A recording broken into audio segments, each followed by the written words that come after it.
Morne, all the bowlers are doing really well. But can you talk about that Joe root delivery from Akashdeep? And the second part is there's a lot of chatter about that, if Bumrah doesn't play, this attack, can they be, able to pick those 20 wickets? How impressed are you? I know that you have the belief that they can do it, but how impressed are you with all of them? No, very, very happy so far. We had a deep or good discussion after the last test in terms of areas we want to improve on, and I think we've done that. So that's a pleasing sign from a growing bowling attack. Missing one of their most experienced players so they can react to those sort of things. And coming back to Akash, he is an attacking bowler that asks questions. Bowling at the stumps a lot, and I think that's one of the golden rules here in England. Is asking questions in the stumps. So for these sort of conditions in the UK, it suits his style. And coming back from injury and seeing him running in with high pace, it's a nice sign for us. That ball. Oh yeah, coming back to the ball, obviously that's a dream delivery. Top quality player, Joe Root, and to dismiss him in that fashion, just shows the quality of Akash, what he can do. I think he's also a guy like all of us. The more confidence you give him, it's almost like there's a little bit more energy behind the ball, and hopefully that delivery he'll play over on his phone tonight, and then bring a couple of more of those tomorrow. Thank you. Morning here.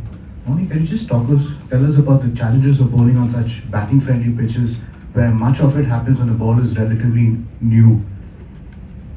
Yeah, I think your skill really gets tested on a surface like that. The margin for error is a lot smaller than on a surface obviously that's nipping around a little bit, and that's going to be a challenge for us tomorrow. I thought we moved slightly away from our plans in the first innings, and in a way also with runs on the board you want to go take a couple of more risks, but tomorrow for us it's just going to be asking those questions on a good length, because we know so as the ball gets a little bit softer it is harder to strike, but yeah, just happy with the 3 tonight. Morning, word on Siraj and the way he's come up. He had an indifferent tour of Australia and he was struggling to get through the batting lineup. As a lead bowler, you expect one to do that. Now, do you feel that with Bumrah not there, he's taken up that responsibility? He looks better in a better rhythm.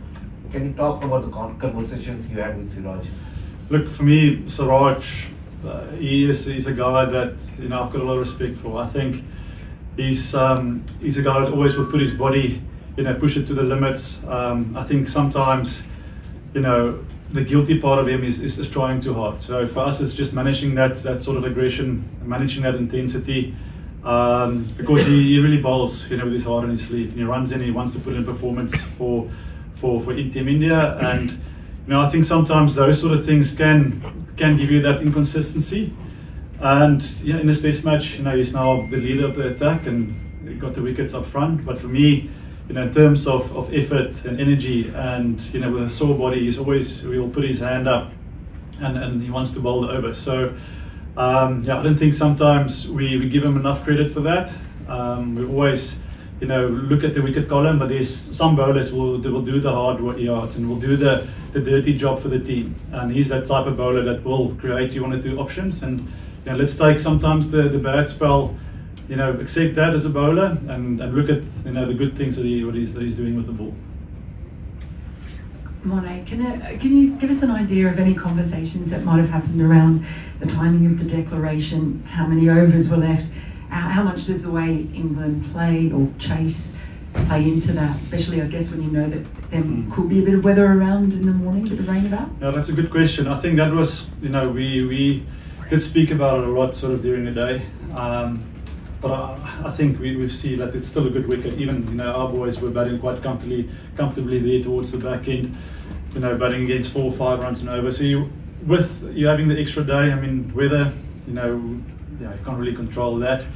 It was getting us into a comfortable position with the bat, and then obviously tonight, have 20 plus overs at them under hopefully gloomy grey skies, and get the 2 or 3 wickets, and we got that, which is a bonus for us. So tomorrow morning that first hour is going to be crucial. We saw this morning that if you get the ball in the right area, there was a little bit of assistance, and so we just need to be on the money with that tomorrow. Do you still expect them to chase? I think that's their style. They're gonna probably. Harry Brook is a guy that likes to take the game on and is an entertainer. So it's an exciting day of cricket tomorrow. Morne, interesting that you said the guys got off the plans when they went short in the first innings with that old ball. What is the best way to go about it? Because the ball is getting soft, the pitches are flat, so like 30-40 over old ball, then what's the best way to just go about it? Look, I wouldn't say it's off the plan. Like for me, I personally on this sort of surface, you want to set a field where you can still have both options, using the short ball and try and nick a guy off. I think at times when you get too predictable, it can be a little bit easier to score because the surface is slow. But I mean, both those batters are attacking batters. They were going to take it on, and credit to Shupman. He took a gamble there for a couple of overs to potentially get a wicket. England at the time was 80 for 4 for 5. So, to chase another wicket there, there's no harm in that. Last few. Just on that declaration again. Yes, sorry. Yeah, hi. No one in the history of Test cricket has chased more than 420 odd. Were you really in there with the target up 550, 570? Were you really in there worried that England would knock that off? Worried? No, not really. I think if a team scores 500 plus on the final day, then they deserve to win. So I think it was us just a little bit more time.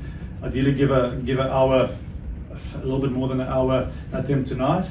With obviously day 5 around the corner. So yeah. Morne, you said earlier that you think England will try and chase it down, or Harry Brooks said so at least. If that does happen, does that play into your hands? It's definitely going to be an exciting day of cricket. I mean, Harry did say last night in the media that they're going to chase, go at everything or anything that we set for them. So, like I said, they're attacking players. That's a brand of cricket they want to play. They probably might have a go at it for a while and then reassess. But I think we're in for an exciting day of cricket. I mean, it's still fast scoring. The wicket is still playing nicely. So let's see what tomorrow brings. Last two. Morne, it's amazing to see that we are still thinking about chasing down 600 in the fourth inning. And often in Test cricket there is a talk about balance between bat and ball. Often pitches back home in India often get criticized for having it is too heavy for the spinners. We saw a pitch in Cape Town when India played. Match finished within 2 days. I think you played that Test match in Brisbane. I think that played within 2 days. So how do you see compared to those kind of pitches? If those are not in its right those pitches are not promoting Test cricket. What about this pitch? Is this right promotion of Test cricket by having this kind of pitch? Look, I mean, obviously, England they've been successful playing this sort of way, chasing high totals.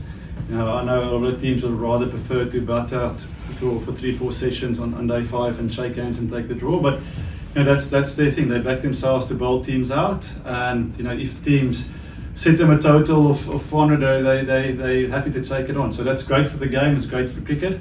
But yeah, I think teams will also then start to be slightly more street smarter and learn from their mistakes and plan it a little bit better.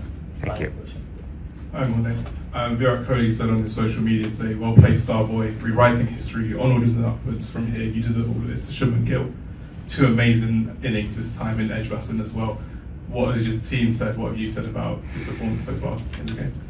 Yeah, I mean, obviously, also just very happy for Shupman as captain on a big tour, coming to England, to play over here, big crowds, a lot of expectation, on his shoulders, and I think he's handled it very well so far. He's been very confident, walking around, sort of in the training, connecting well with the guys.